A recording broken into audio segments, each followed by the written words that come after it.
We were taking off two airplanes trying to get here. Two of our flights were canceled, one from San Francisco to Sydney, and then we got on a plane out of Los Angeles, and for a couple hours sat in this plane late night, and I think we got to bed at 3 o'clock in the morning. They said they couldn't get the plane going, you'll have to wait another day, and here's a motel and all that. So anyway, but it worked out. Fortunately, we had enough time at this end. We didn't cut our schedule so tight that we weren't able to make the trip here. But I built telescopes in Colorado, big telescopes. We'll show you a little bit of that. And have developed a ministry over the last 25 years lecturing on astronomy. The Hubble, the Bible, the Big Bang is currently on Loma Linda. In fact, your time, I think, if you go home after church at 12 o'clock today, I think it's probably broadcast about. You can go on the internet and go LLBN, Google LLBN TV, and you'll see the programs on 6 days a week there, and where we talk about the astronomy, the Hubble, the Bible, the Big Bang. And so this morning, we're going to pick up. We had a couple questions last night we'd like to deal with this morning right off the bat. And but first we should ask God's blessing on all that we do today.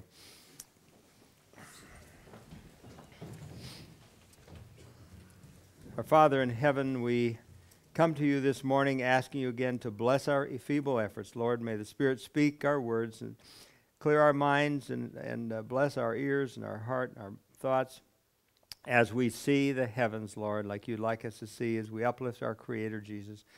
And we're just a creature, Lord, but we worship you now, and we ask for your Spirit to touch all that we do this day. In Jesus' name we pray. Amen. We have brought a solar telescope, and yesterday we had an eruption on the sun. Many of you got to see that. And an eruption looked just about exactly like what you see on the screen. I mean, it was so close to this. And this is an explosion on the sun. Hydrogen, it's like 100,000 hydrogen bombs going off. This thing goes up 400 miles every second. And this is just almost exactly what we saw yesterday. You realize that the Earth is about the size of this little dot here at the bottom. Okay? We could put 1 million Earths in there. This thing went up about 100,000 kilometers, and I don't know if you can see it or not, but the solar wind was causing this to drift. And we just saw exactly the same eruption yesterday that I happen to have on my saved on my computer like that. And then it was gone. Usually these don't last more than 20 minutes, but that one actually lasted for a couple of hours. And so those of you who got to see that got to see a rare event because at sunset it was completely clean. I couldn't see hardly any eruptions on the sun at all. We had a question yesterday about the comet that's supposed to be headed towards Earth, and somebody said, have you heard about this? Well, folks, first of all, I would say that you need to delete about half of everything you read on the internet. Okay? This stuff goes around constantly. We have Planet X. We're going to mention that in a minute here because the question came up last night. What about the comet? This comet's heading towards Earth supposedly, and it's going to cause all kinds of devastation and so forth. And Planet X the same way. It goes around the internet. Planet X is coming our way. NASA knows about it. They're afraid to tell anybody, and it's going to disrupt the Earth and throw it off its axis, and people are going to go flying into space and all this kind of stuff. And they'll even give you coordinates. You can put your telescope. They give you the azimuth and the elevation. Put your telescope. You can see this object. It sounds very authentic, but it's a joke. Actually, NASA is looking for this stuff. You can go, and two of the telescopes I have designed are being used for that. One in Arizona, one in North Dakota, University of North Dakota. You can apply for a $25,000 grant for the Space Watch program. And Dr. Paul Kamba down in Arizona has it. I've been down and I've seen he bought one of our 18-inch telescopes. He goes out and takes a picture of the sky, and he moves it picture to picture to picture to picture. He photographs the whole sky. He comes back around now. It's about 4 hours later. He takes the same picture. Again, same part of the sky. Then he goes to bed. Next morning, he gets up, turns his computer on, and he sees the pictures 4 hours apart. Any asteroid, the stars will all be there, okay? But anything that has moved during that period of time will show up as a streak. The computer blinks it back and forth. And so you see all the stars on the screen. Boom, there's an asteroid. When I was there, he had discovered 500 Earth-approaching asteroids. He gets to, if they plot them to see if they've ever been seen before, If they haven't, he gets to name them. And he's been written up in the article many times. University of North Dakota is doing the same thing. Space, so NASA's trying to find these things. Space Watch program by NASA, they're putting money there. They'll actually try to find these things. So be careful what you read on the internet, because this sensational stuff goes around. I mean, you know how many times I have gotten this email that says, in October, Mars is going to be bigger than the moon. It's, you know, only happens once every 50,000 years, and this stuff goes around all the time. So anyhow, a comet, I thought I'd just say a little something about a comet. I'm looking for a visual aid here. Maybe I can use this microphone as a visual aid. Because a comet, we have comets in our solar system, periodic comets that go around the sun, and they're basically an ice cube. And so let's say this is the sun, okay? And so typically they go into the outer solar system, out by Jupiter, Saturn, Uranus, Neptune. These things out here, they're a snowball. We can't see them. They're cold. As they approach, this thing typically is a few miles across, let's say 5 miles. This ice cube, 5 miles across. As it gets closer to the sun, the heat from the sun, the solar wind, causes this to vaporize. Now, the core of the comet is called the nucleus, and it's typically a few miles across. When it gets closer to the sun, it just vaporizes, and we call that the coma. It could be 100,000 miles in diameter, the head of this thing. And the tail, so here we have a comet, okay? As it gets close to the sun, it starts to develop a tail. As it goes around the sun, the solar wind causes it to vaporize and form the tail. The tail is always pointing away from the sun. The computer is the sun, okay? It always points away from the sun. It leaves running into its tail as it leaves. It goes back out past Jupiter, Saturn, somewhere there, and it stops. And then it begins falling back towards the sun. It comes very fast around the sun, goes way out in space, and stops and comes back again. Well, the picture here, we have Hyakutake.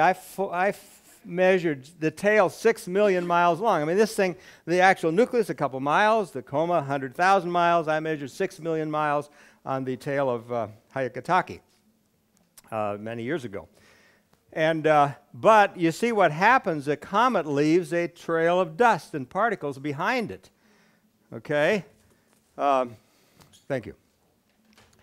Now, the Earth is going around the sun at 66,000 miles an hour in its orbit. What happens if the Earth goes through an area where there's all these particles? Because this leaves vapor and dust, particles. They call it a dirty snowball. Comets have a lot of dust. What happens at 66,000 miles an hour, the Earth comes through these particles? What's going to happen? We see what happened in 1833, November 14th, was it? 1833. Now, we have these dust particles coming down very fast. They hit the upper atmosphere, and like the friction causes them to vaporize. Like if you rub your hands together real tight here, you find that you get heat.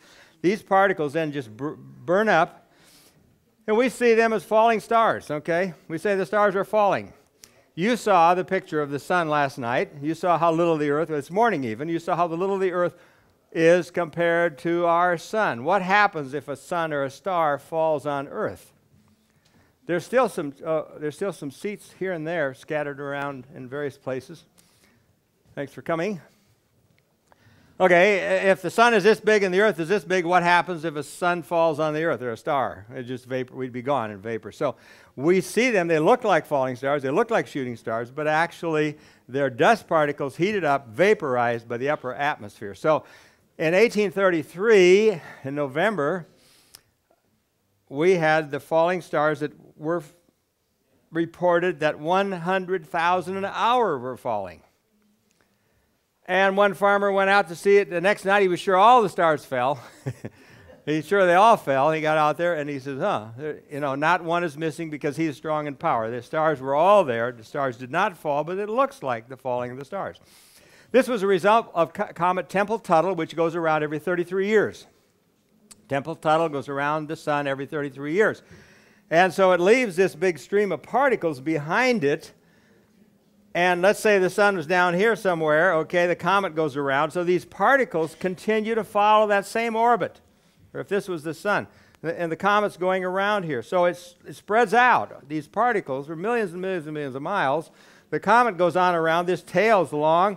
They go past Jupiter, does a little dance, and Venus, it spreads out. And so what happens, you can see the same falling of the stars every November that happened in 1833.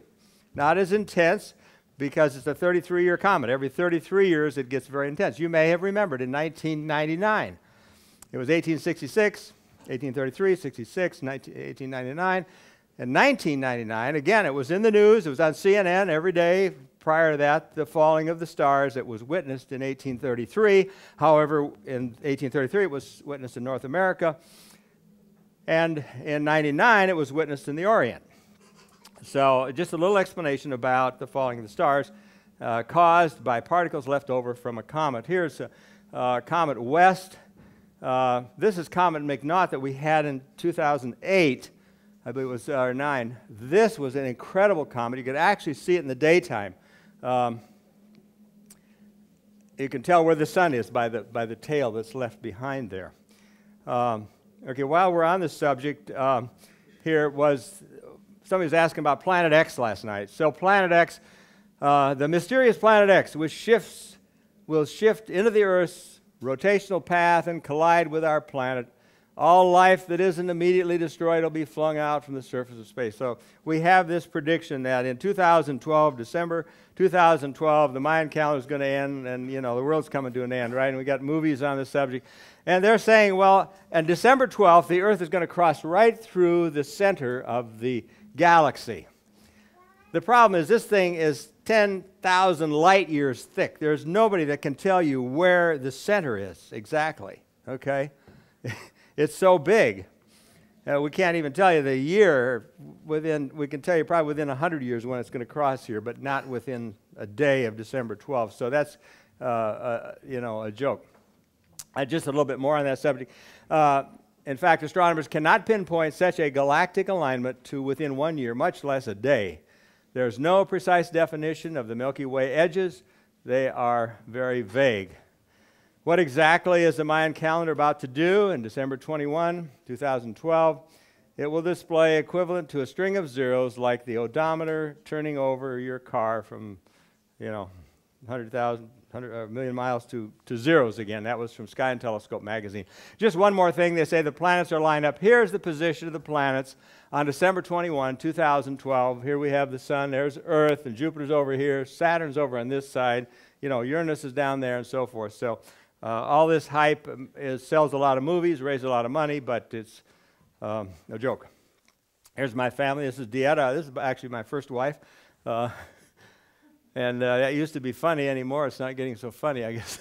There's our daughter Sherry and her husband Ron living in Walla Walla. Jerry and Amanda living in North Denver. Amy and Stacy living in southern Colorado. And Sherry and Ron have 3 little girls, and they have 2 little dogs. So here's where we live in Colorado. We have all these wonderful animals that come to our feeder. A little black squirrel and a deer. I have this buck deer eating from my hand now. In fact, after I feed, he loves carrots and apples are their favorite. But after eating a few, you know what? He wants to put his hand right in my nose, his nose right in my hand. He wants to smell, apparently, where this is coming from. And in fact, here's a mother deer that comes up and loves to eat little carrots and apples. I take an apple and cut it, and my wife says, "Oh, our organic apples you're feeding to the deer." But this doe, she comes now when I call her. I saw her last week, Thursday morning, just before we left. I guess it was anyway, just before we left, and I saw her down the road, and I called to her, and she came trotting up the hill and jumped the fence and came up, and so I'm cutting apples with a knife, and she's got the nose right there. I'm going to cut her nose because she's right there, and so then there's always half a dozen others around there, and I threw some over there. Boy, she was not going to let them have. She went over there and reared up like this to chase those young ones away. That was all hers. But that's going to be, I still can't pet her. I've tried, but I really can't pet her. She's a little spooky there. But that's the way animals were created, wasn't it? You see, in heaven, you're going to be able to, wouldn't you like to hold this little guy in your lap and feed him peanuts? Wouldn't that be cool? You see, but the fear of it, because of Adam's sin, the curse was placed on the fear of us and the dread of us.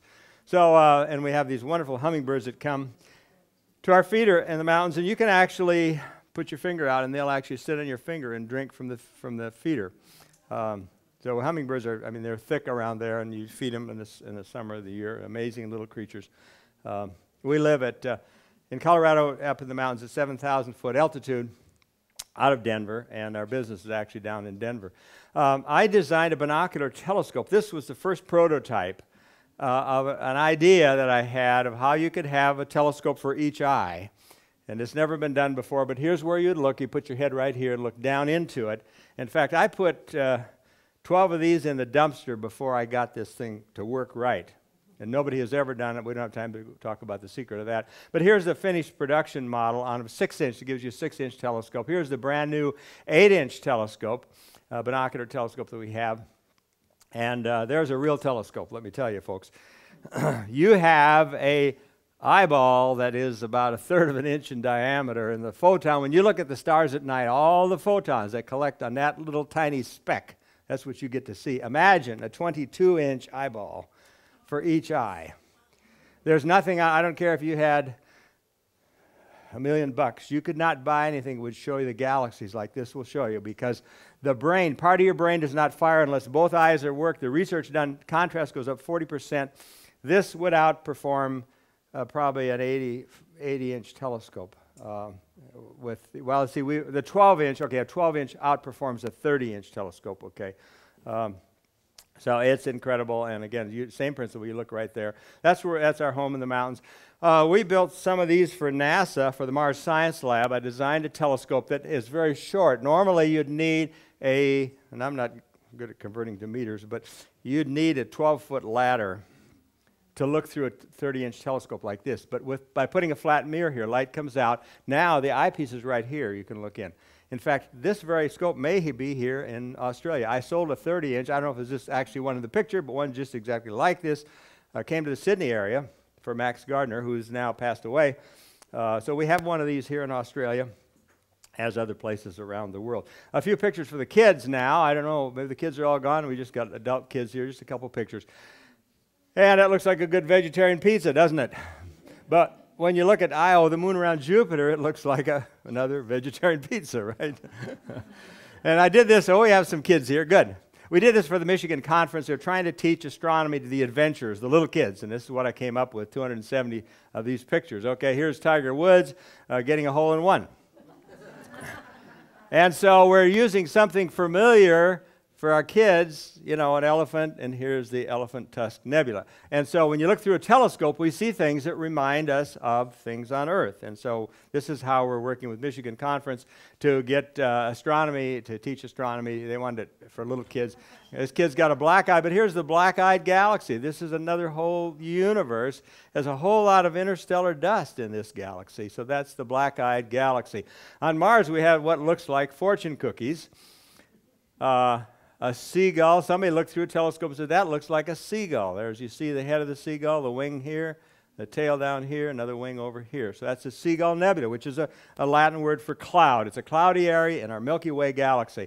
We're looking for a cat's eye. Somebody said, saw something and looked like a cat's eye. So for the kids, we got some pictures. This is a cat that actually I think ate the canary, it looks like. We're looking for the Cat's Eye Nebula. Here's the Cat's Eye Nebula from a small telescope.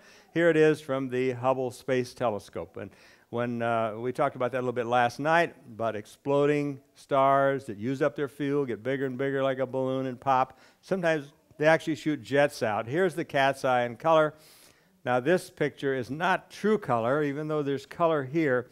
For research, they actually changed the color. Looking for the Cat's Paw Nebula. And here's the Flame Nebula. This is in Orion. You see the Flame Nebula just to the bottom belt star. This is just to the right, the left of the bottom belt star, or actually to the east, I should say, probably. There's our broadcast on Loma Linda Television. If you'd like to get the pictures that you see in this series, you can go on. This is a website here, heavensdeclare.org, and you'll see the speaking schedule. You'll get you can click on the picture of the day and get 4,000 Hubble pictures, the best of the Hubble for the last 20 years. You see the best of the Hubble. The heavens declare the glory of God. They sure do. They certainly do declare the glory of God. We look at the heavens and we say, what is man that thou art mindful of him? The Bible says, my ways are not your ways. My thoughts are not your ways, your thoughts. As high as the heavens are above the earth are my ways and my thoughts above your thoughts. Does somebody have a question back there? Okay, wait a minute. Yes, if there's any questions, by the way, I'd be happy to try to deal with them as we go along. How great is our God? We could talk about the attributes of God, His holiness, His righteousness, His goodness, His fairness. Yes, yes. How do you measure how far away these stars are and how big and diameter? Okay, yeah, very good. How do we measure distances in space? How do we know how far these stars are? Well, it's really very easy. This is the sun, I'm the earth, okay? And I know that this is 93 million miles. I also know that 6 months from now, we're going to be over here. In other words, half a year later, we're going to be over here. Now we have a baseline of 186 million miles. Okay, and I can look at this gentleman right down here. I got 186 million miles, and I have an angle, right? 6 months from now, I'm over here. I got a new angle. I know the baseline geometry. We no problem figuring out that distance. And I could look at somebody in the back row. Okay, I've got a different angle there. And it comes to a point where I can no longer, this 186 million miles, these things are so far away, at 186 million miles, I can no longer get an angle. You see, they're so far away. But I can discover stars beyond that last one that I can measure is actually going to shift too, so we can leapfrog out. So that's how we measure the stars that are closer to us. Now, it turns out God has put some interesting light bulbs out there. He's put out some stars that are just like light bulbs with a dimmer switch on it. And these light bulbs, let's say that this star goes from like a 20-watt light bulb to a 100-watt light bulb, and lo and behold, we look at our clock and we say, you know, that thing is changing. It's like somebody's over here with a dimmer every 8 hours, 14 minutes, and 31 seconds. This thing goes from 20 watts to 100 watts, and every 8 minutes, 8 minutes, 14, anyway. Okay? And we can measure, I mean, I just picked a number out of the air. And we know that brightness diminishes with the square of the distance. That man is twice as far as she is, and he's going to be, that lady back there is going to be 4 times dimmer. Every time we double the distance, the light gets 4 times dimmer. So we're looking at, and lo and behold, we've discovered that these, called Cepheid variable stars, work like a clockwork. Their brightness is all the 20-watt light bulbs, the 20 to 100, go in 8 minutes, 14 seconds. And all the ones that go to 50 to 200 watts, they take, 19 minutes, whatever. And lo and behold, we look at these stars and we go, well, look at that. Look at that. They're doing the same time. They're on a time clock, okay? And we know the brightness, and that brightness is going to diminish to the square of the distance. So we can measure distance to these Cepheid variable stars through, you were helping people sit over there, but we have a baseline and we have an angle from over there and here. 6 months later, we can make measures as the Earth is going around. And then we measure these Cepheid variable stars, and lo and behold, we can look at our watch, we can look at Andromeda Galaxy. Lo and behold, they got Cepheid variables over there. Lo and behold, those things are doing 8 minutes, 14 seconds, and we know their brightness because every one of them has a time clock with a brightener on it, okay, a dimmer switch. And so that's how we can measure distances. Then we get to a place where they're so far away we really can't see the individual stars in these galaxies. We really can't resolve them. And then we look at the red shift. And light that is traveling away from us tends to stretch out the wavelength. We have light as waves and particles, but as it's moving away, these waves tend to stretch a little bit. Or if they're coming close to us, they tend to compress these waves a little bit, the red and the blue shift. We can look at a galaxy that's spinning, and lo and behold, the stars that are going away from us are shifted towards the red. Stars on the other side coming towards us are shifted towards the blue. So that's how we measure. And the sizes, that's a subject for another day, okay? How we actually know, we've actually can see some and photograph some here. Yes? Just a minute ago you said that the Earth was 93 million miles from the Sun. Yeah. I knew that when I was a kid. How did they measure that in the first place? Well, Did you do all these other calculations? yeah, if you had the sun here, okay, the sun here, you can put a pole on the ground, put a 100-foot pole into the ground, and you go down 100 miles further south and put a pole in the ground and measure the angle. There's various ways of doing that, of measuring the shadow at the same time with different poles in the ground. Okay, if that's still helpful. Yes, another question? No. Okay, how great is our God? We could talk about many things about the holiness of God and the righteousness of God and the goodness of God. But we mentioned last night that some stars, it isn't very often, but occasionally, a star will explode And what's believed is these, we showed you Betelgeuse, 1 billion miles in diameter. And these biggest stars tend to burn up their fuel and get bigger and bigger and bigger till like a balloon, they can't support it, and they explode. Yes, a question? Last night you said the Earth is slowing down in its orbit. Yeah. Do we have a measure how much it's lost Well, over a century? Or? we reset our clocks. The atomic clocks are reset, but it's a few microseconds. It's very, very small, but it is slowing down. In fact, with the law of physics, every satellite that goes up is slowing down. Every satellite we put up is going to come down eventually because of the laws of physics and the gravitational pull on them. But the Earth is very minute. The amount is, it's a few microseconds that is changed. We change our atomic clocks. Yes? Okay. That's leading into another question. Yeah. I was afraid of that. My wife and I don't agree on this, but go ahead. Because the Hebrew calendar is 360 days in a year, was it that originally when the Earth was created? Okay, he was saying the Hebrew calendar is 360 days, and was that, I really don't know about that. You know, I really don't. Another question? I was going to ask, these stars that explode, are they in God's heaven, or are they in this? We see this in our Milky Way. We know this has happened, although we haven't seen it happen since the telescope was invented 400 years ago in the Milky Way. We saw it in the Magellanic Clouds in February 25 of 87, exploding star. We see it in other galaxies every night. There's a man here from New Zealand, a pastor from New Zealand that discovers, typically knows the sky so well. Was his name Baker? He can go out and look at 100 galaxies a night and see if there was an exploded star in there. He typically discovers 15 to 25 a year. So much so, the New Zealand government gave him a 16-inch telescope to help in his work. But I mean, this guy, you got to respect. If he can look at 100 galaxies a night and find a star, an exploded star. Well, then, is this something going wrong in God's heaven? I want to get to that. Okay. How do we do? Well, that's coming up in another couple slides here. Yes, I want to talk about that. Okay. We're told that Satan has worked continually to eclipse the glories of the future world and to attract the whole attention of things of this life. He has striven to so arrange matters that our thoughts, our anxiety, our labor might be so fully employed in temporal things that we should not see or realize the value of eternal realities. The world and its cares have too large a place, while Jesus and the heavenly things have altogether too small a share in our thoughts and our affections. So yes, this is an exploded star. It's coming up here somewhere. Let me just, the Bible has an interesting, if you look at Psalm 102, 25 and 26, it says, "Of old he laid the foundations of the earth, and the heavens are the works of his hand. They shall perish, but he endures." God shall endure. Yes, all of them shall wax old like a garment. This is King James. "As a vesture shalt thou change them." That's exactly what we're seeing in these exploded stars. This is King James, this is a vesture. "As a vesture shall thou change them, and they shall be changed." We see some repeatedly casting off this shell. Is this part of the curse? This exploding star? Romans 8:22, the whole creation is groaning. Is this, when a star explodes, where does God in the picture? Is that part of the curse? We don't know. Does anybody know how far the curse goes? We sing a song, "Far as the curse is found," you know. In Revelation, there's not going to be any more curse. So it could be part of the curse.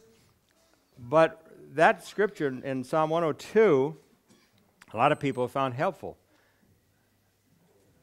And that's repeated in Hebrews 1, verse 11. "Of old has he laid the foundations of the earth, and the heavens are the works of his hands." They're going to perish. The heavens are going to perish. They're going to wax old like a garment. "As a vesture shalt thou change them, and they shall be changed." Okay, I thought that was the next slide coming up, but it's obviously not. The Hubble, there's probably a few picture seats here and there throughout the audience. The Hubble, on April 24th, it was 20 years. The Hubble's been up taking pictures for 20 years on April 24th, this last April 24th, okay? That was a year ago, April, okay. A year ago, April 24, the Hubble took a picture to celebrate 20 years, and here it is. We're going to show you, this is the Carina Nebula in our southern part of our Milky Way galaxy, and we're going to take a look at a little cloud to celebrate that. Hubble zoomed in on this little cloud right here. Okay, that's the Carina Nebula, and fasten your seatbelt. It is one gorgeous sight. And then another one we're going to look at is the Eta Carini, this exploded star over here that we're going to show you coming up. So, am I? Oh, okay. Can you hear me okay? Okay, here's the picture Hubble took to celebrate 20 years of Hubble. Is that beautiful? That is nothing but gorgeous. And here it is, right here. Can you see it right here? This upside down, actually. Here's the top of it right here, okay? So Hubble zoomed in just to celebrate that. This is like a piece of dry ice. It's out-gassing, off-gassing, vaporizing, getting smaller, you see. But what a beautiful sight to celebrate 20 years of Hubble Space Telescope. And here's Eta Carini. This is an exploded star, and this thing is like huge. It is the most luminous star known in our galaxy. It radiates energy at the rate of 5 million times that of the sun. So right here, it is, right there. As the Hubble zoomed in, you see what happens when the telescopes zoom in, and we get a wide picture, and then we zoom in and get these beautiful shots of the heavens. Okay, let's move along. And here we are looking at a picture of the Veil Nebula. This is, again, a result of a supernova remnant. There's be a big arc where this bubble has expanded. And a couple of interesting galaxies here. A polar ring galaxy. Nobody's quite sure what's going on. Here we see a galaxy from the edge. Edge on, interstellar dust here. And then there's also some tidal streams that you can see here. If it was totally dark in the room, they'd pick them up a little better. But there's a knife edge galaxy. This is the Antennae Galaxy. It has a couple merging gravitationally attracting galaxies, but it has these long tails that they call the antenna. Hubble zoomed in. So here, the Hubble zoomed in right here on the core of this, and that's the picture the Hubble got as it zoomed in on the core of the Antennae Galaxies. Here's one of those exploded stars from Earth. This is the Eskimo Nebula. You see the little Eskimo there, cold nose, cold lips, and a parka. Here it is from the Hubble Space Telescope of the Eskimo Nebula. Again, this is part of our Milky Way galaxy. When these things blow, there's always a core star, always a center star, a neutron star, a dense star, pulsar, some sort of a small star in the center, still giving off the solar wind. We have the solar wind from our sun at 1 million miles an hour. These streamers of solar wind, these charged particles, cause what looks like comets almost as the debris is spread out in space there. Here to show you what happened in just less than a year. Here the picture from the Hubble Space Telescope of this object. And May, and here it was in September, here it was in October, and there it is December of 2002. Here it was in 2004. What's happened? They say this really didn't explode. They call this a light echo. And this is nominated the most mysterious star in the Milky Way, and it's designated as V838 Monteritos.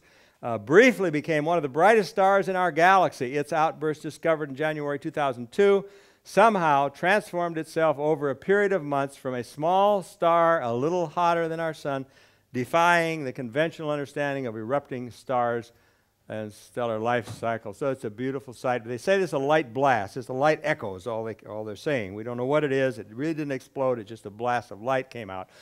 And here we have the this is the Stingray Nebula. Again, you see the stars in the center as this thing exploded. And you can photograph these every 10 years, or photograph this, take pictures every 10, 15 years, play it back on a computer, and find out when it happened. They've been doing that with some of these. Okay, here's our scripture, Psalm 102. Of old hast thou laid the foundations of the earth, and the heavens of the works of thy hands. They shall perish, but thou shalt endure. Yea, all of them shall wax old like a garment, as a vesture shalt thou change them, and they shall be changed.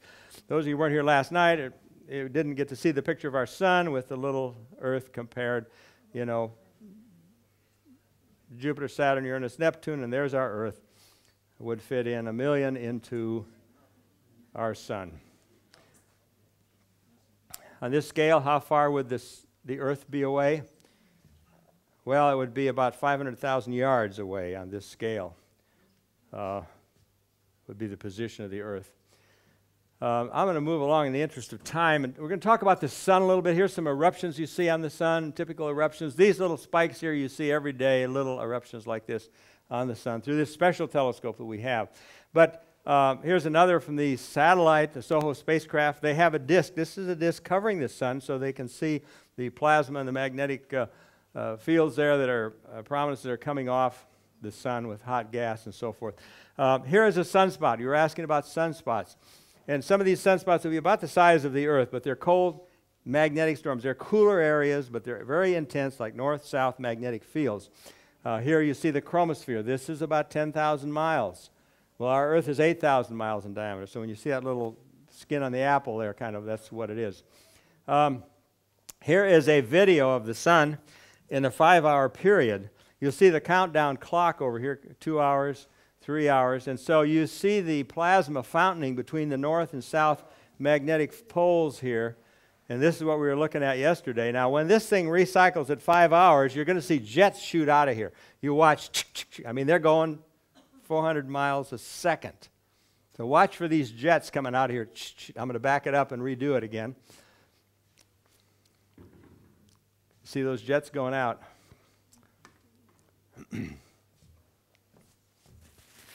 Where did all this power come from? Where does evolution say all this power came from? Supposedly the Big Bang, all right? The reason they call it the Big Bang is so full of holes, I think. Is that incredible? Just look at what's going on down in here, okay? We're going to get to the sun in just a moment. I got one more slide here. In the past, well, in December, last December, we had about 30 comets crash into the sun. We had a whole string of them. Within a week, we had 22 in 1 week alone. But here you see a video. Now, this SOHO spacecraft, the sun is right here, okay? This is a disk covering up the sun, but you see the comets coming in, crashing into the sun. It never leaves the sun, burning up as it crashes into the sun. Just kind of an interesting video. And, of course, if the Earth, the solar system, were billions of years old, they should all have been sucked up and gone. There shouldn't be any more comets left. But we have plenty of them around, okay? Okay, so here's our sun, and here we have a big eruption on the sun. I mean, you could put the Earth right here. This fireworks would reach clear over the moon, okay? I mean, that would reach like to the Earth to the moon. Huge eruptions. And I've been looking at the sun. I've had a solar telescope since about 1983, and we try to look every day at the sun. It's exciting to see. We're getting into a more active period. We've been in a very inactive period. We'll talk about that this afternoon. And here's the size of the Earth, okay? Now, how do the Big Bang people say the sun was formed? How was the sun made? Well, they would tell you, people who believe in the Big Bang, think it all came from the Big Bang. Carl Sagan says you're stardust. Okay, you're made of stardust. They would say we had this big cloud of hydrogen gas, probably about 12 trillion miles across. Okay? And somehow this gravity of this hydrogen gas started pulling it together, and it started spinning and condensing, and spinning and condensing, and spinning and condensing, until it's in a vacuum of space. Space is a vacuum, space is cold, 470 below zero. So it's cold, and it's a vacuum. And I usually carry a spray can. This is gas under pressure. It's trying to escape. But they tell you this gas in the vacuum of space would condense on itself to hit 50 million degrees. That's how the sun, at hydrogen gas at 50 million degrees, fuses together to form helium, and we have the miracle of the sun. Now, there's some real problems. You've watched the ice skaters. What happens when the ice skater pulls in those 3-foot arms? How about if those arms were a light year long on this side and 6 trillion miles on this side and 6 trillion miles on this way, and you were going to condense that? How fast do you think this thing should be going? It should be going like the jet that I flew out here, the turbine of those jets. I mean, that thing should just be screaming around. If the Big Bang is true, and that's how it happened, the spinning, the rotation of the sun should just be screaming around. It is going so slow, you'd have to drive a stake in the ground to see it move. It takes 28 days for the sun to orbit one time. And according to a book I've been reading, that if this collapsed, it's called angular momentum, the angular momentum of the sun, the conservation of angular momentum, we have lost 700 times what should be in the sun. In other words, the sun should be going 700 times faster than it's going. The angular momentum of our solar system is down 700 times from what it should be. So how do they explain that? Well, they don't really have a good explanation for that. It's an angular momentum problem. Okay, the next problem is, well, let me strike a match for you here. Now, you're probably not going to feel the heat of this, but if I could heat this to the temperature of the core of the sun, we would be vapor and building would be gone, the bricks, everything would be vaporized here. At the temperature, at 50 million degrees, if I could heat this head of the match to 50 million degrees, we'd be vaporized and we wouldn't be anymore, okay? The temperature of the core of the sun. So we are trying to harness the sun. We are trying to develop the fusion energy in a reactor that could power planet Earth. How do you do that? Well, you go on the internet and you Google NIF, National Ignition Facility. You'll see a recipe for making the sun. A recipe for making a sun on Earth. What they're doing at NIF in Livermore, California, this is a laser. They're amplifying these lasers 1 trillion times and focusing on something the size of the head of a match, okay? Well, before they have tried that, here's what they've been doing at Princeton, and we have 178 of these around Earth, around the Earth. Different governments and institutions are trying. How do you hold hydrogen gas at 50 million degrees? It melts every crucible on Earth, right?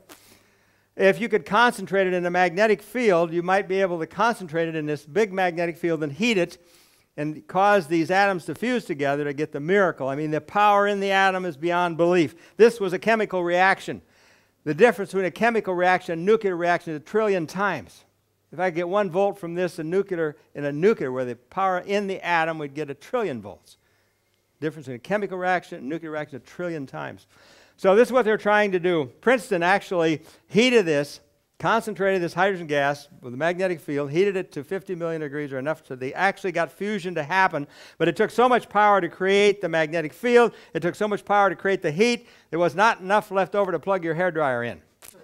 They closed it down. Now this one's being built in France, right here, right now, being built in France. You see how big this thing is? Whoops. Look at this little man down here. You see that little man? So this thing is huge, trying to harness the sun. And folks,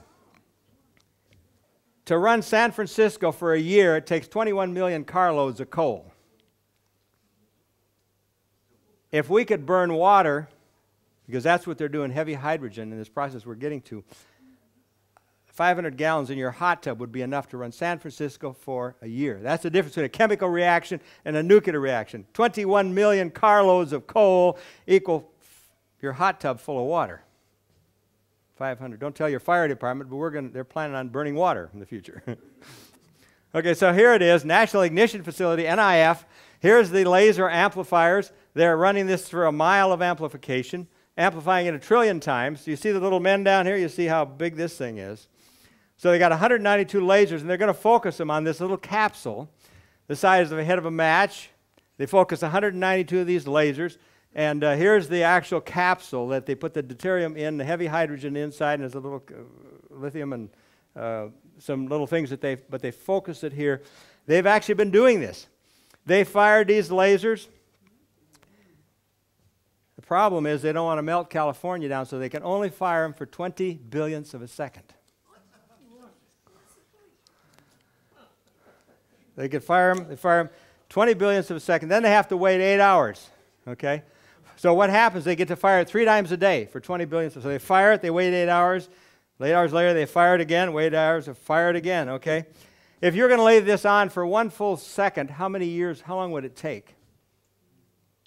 At 20 billionths, it would take 3,000 years. 3,000 years to leave that thing on for 1 full second. Now, in that flash, there's enough energy in that flash, in that instant, to power everything on Earth. Every electrical need on planet Earth, 500 times over. And here it is, printed up from the National Ignition Facility.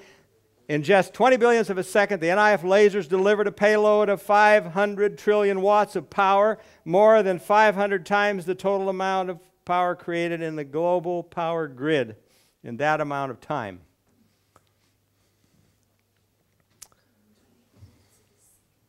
Now, there's one in Texas. In Texas, it's 150 quadrillionths of a second. It has 1,000 trillion watts, but they can only leave it on for 150 quadrillionths of a second. Well, this is a 40-year process. They're trying to learn, okay? They're trying to develop energy on Earth because there's no pollution. Uranium is dangerous to mine, it's dangerous to handle, it's dangerous to dispose of. And when we have a nuclear meltdown, it's dangerous for the whole world, isn't it? This process has no danger. It runs on seawater, there's no pollution, and it is what God used to keep that sun burning. Okay, here we get to the punchline. Folks, what has man done? With billions of dollars, our smartest people, what has man done? They have been able to heat the head of a match to the temperature of the core of the sun for 20 billionths of a second. That is man's achievement. That is what we've done. How does this compare to the sun? You know, how does this match compare to the sun? This is the glory of man. God says, I am the Lord, that is my name, I will not share my glory. By the way, the title for our sermon, I will not share my glory with another. That's the title. They were asking me for a title. Okay? I am the Lord, that is my name, I will not share my glory with anyone else. You getting it? You with me? The glory of man.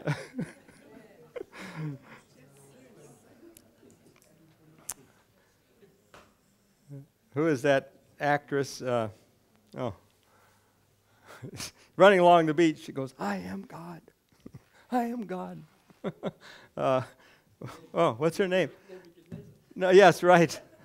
And I look in the microscope, and I look down at the little paramecium and rotifers. I like telescopes and microscopes, and I see those little rotifers so small you can't see them with the human eye. And I'm looking down there, and I'm looking in the microscope, and I think what must God think when he looks down and he sees that woman running down the beach saying she's God? He's like, wow. I am the Lord, that is my name, I will not share my glory with another. O Lord God, it is thou who hast made the heavens and the earth by thy great power and outstretched arm. Nothing is too hard for him. Now let me tell you some more problems we've got here.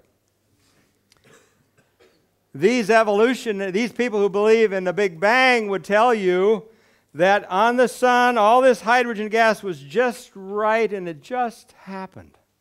15 minutes, folks. Okay, 15. I'm just getting warmed up, folks. 15 minutes. I'm going to run out of tape, I guess. That's okay. They would tell you that on our sun, all the hydrogen gas was just right. The sun starts spinning, and it just happened. It just happened. And this is all man can do. But over there, we have 100 billion stars in the Milky Way galaxy, and we have 100 billion galaxies, 100 billion times 100 billion galaxies. Everything was just right. It just happened. That's what evolution, the Big Bang says. But this is the glory of man. That's the achievement of man. Now, there's another problem, because the Big Bang people say, well, what was created? Okay. I need to get to a slide. Oh, dear. Okay. It may be coming up what I'm trying to say. But the people who believe in the Big Bang say, well, first there was nothing in the universe, then it exploded. Okay, and here we are. Nothing created everything. Okay? And so they say, well, we look at the Big Bang and their tests and the particle accelerators and so forth, they say in the Big Bang was made hydrogen, helium, lithium, trace amounts of beryllium. Those 4 elements made in the Big Bang.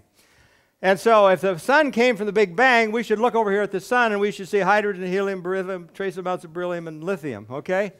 Lo and behold, it ain't there. It's mostly hydrogen. And we look at the sun and we discover in our sun every natural occurring element on Earth. We see trace amounts of every natural occurring element. How do we get the heavier elements?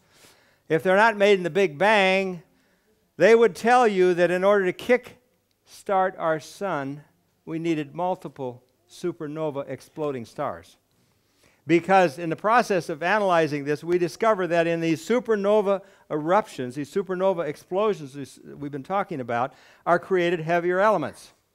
We can't, in a star, they can only go down, they can't do anything heavier than iron.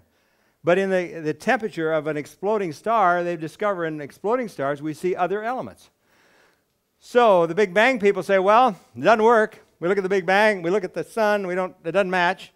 But we know it came from the Big Bang, right? So in order to get the sun, how do we figure this out? Well, we had to have multiple supernovas to kickstart the sun. Folks, where did those stars come from? Nowhere. I am the Lord, that is my name. I will not share my glory with another. Okay, we'll try to wind things up here with this next picture too. We are looking at the core of a galaxy. Okay, we're looking at the heart of it. You think those stars are touching each other. They're actually separated by trillions of miles. This is just stars, folks. It's just stars. But it's like when I fly into Denver at night at 150 miles out, the pilot says, we're starting our descent. I look out, Denver looks like a galaxy. I cannot see one street light at 150 miles. They're all blended together in a glow like a fluorescent light, right? Over the city, we come over the city, I see every house, every car, every street light. But at 150 miles, they all blend together. The same thing is true here.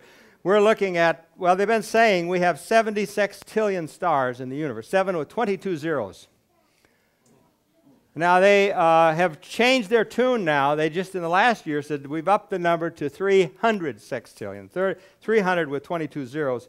We believe stars in the known universe, and many scientists would say what Jeremiah said 3,000 years ago.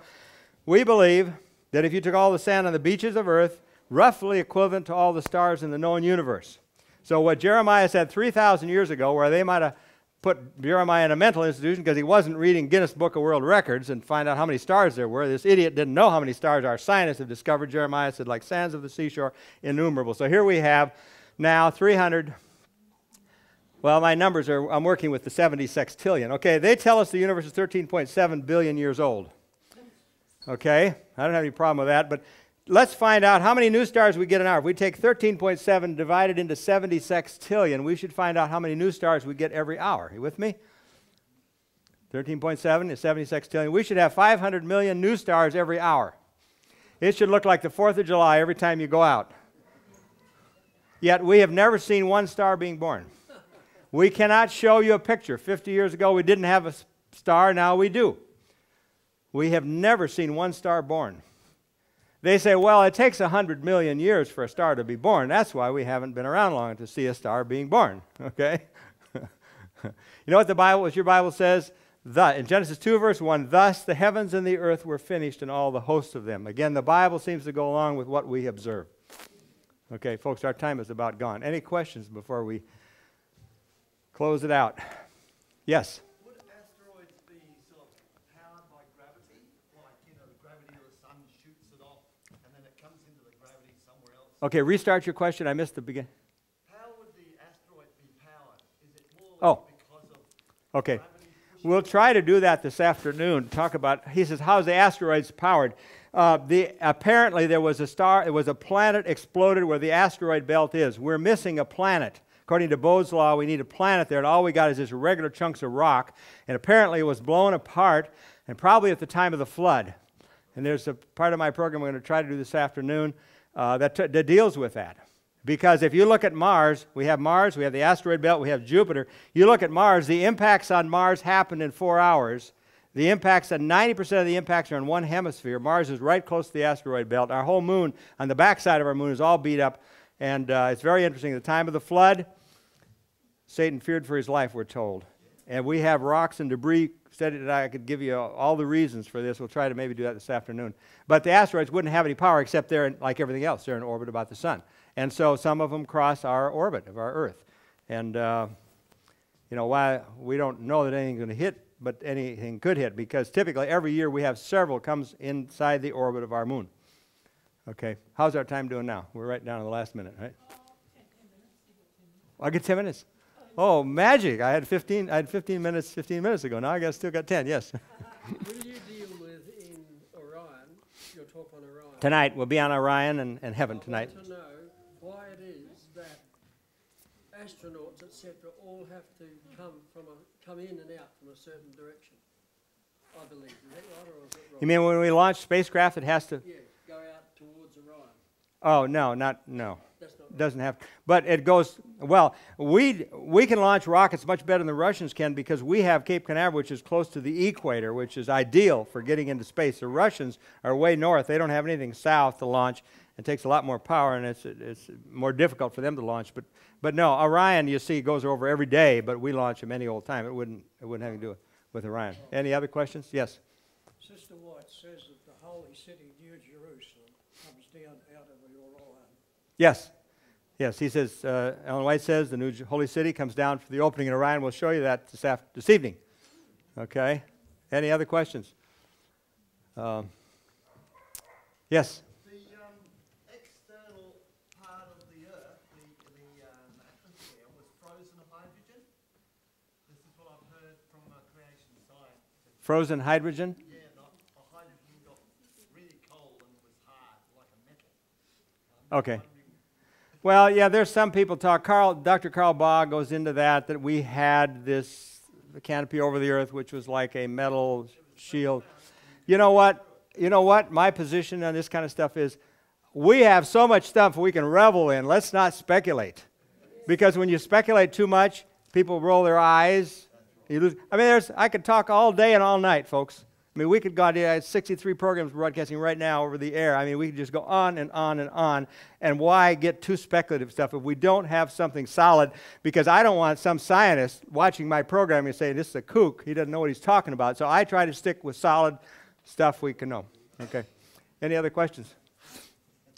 Yes? I read in a newsagent magazine about 15 years ago that the space in Orion was getting bigger and brighter, and it was a strange light that's nowhere else in the universe. Okay. Good question. I get these emails all the time. I heard some evangelists say that there was music coming from Orion, that it's changing and opening, and scientists and evangelists are saying this kind of stuff. I get emails all the time. And what's happening in Orion, and things are changing, and things are opening up, and all this kind of stuff. You know something? When we show you a picture of Orion tonight, we're going to show you it was the time of the Persian-Russian wars, 1,500 years ago. We see it as it was 1,500 years ago when the Visigoths went into, was it Spain? We see it how it appeared, how it was 15, because it takes 1,500 years for light to get here. So my position is when God does something, it's going to be a miracle. Okay? Yes? I understand that when the scientists were developing the atom bomb, they studied the heavens and they saw a parallel of matter and the heavens. Okay, he says when they were designing the atom bomb, they were looking at the heavens and saw a parallel between it. I think our time is gone, folks. We'll look forward to getting back on this afternoon, okay? Let's just kneel one more time as we close our program in prayer.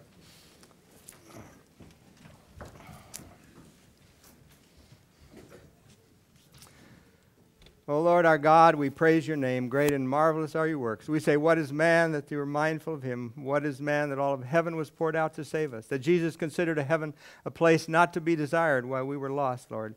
And we just thank you for that. And we pray you'll bless our hearts, Lord, as we worship you on this Sabbath day. To your honor and glory, in Jesus' name, amen.